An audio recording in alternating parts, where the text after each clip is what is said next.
Merci d'écouter jusqu'à la fin. 3 décembre, Yopougon, quartier Maroc. Rentrée dans sa chambre un quart d'heure plus tôt, Esmonde était couchée. Elle cherchait à se laisser entraîner dans les bras de Morphée lorsque son téléphone se mit à vibrer et à sonner. Allô chérie? Je suis désolé d'appeler si tard. Le programme a changé.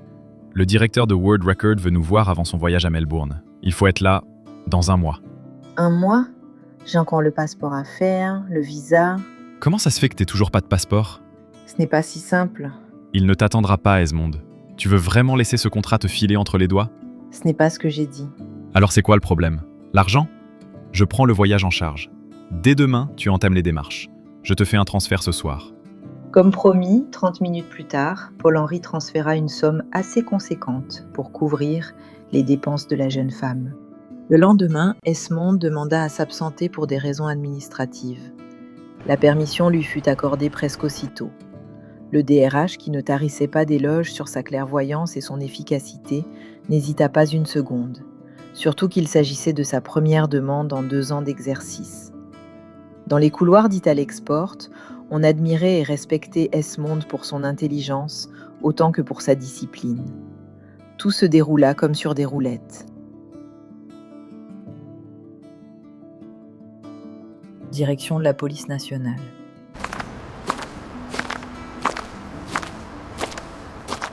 Bonjour monsieur, Bonjour madame, puis-je vous renseigner?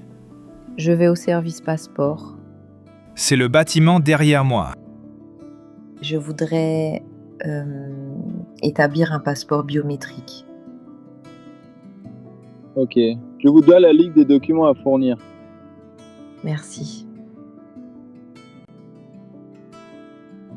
Au service passeport, la chaleur était lourde, comme d'habitude.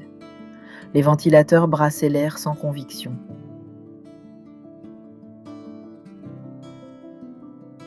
C'est mon dossier pour le passeport.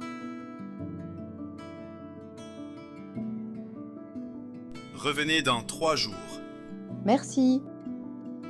3 jours plus tard, Revenez demain.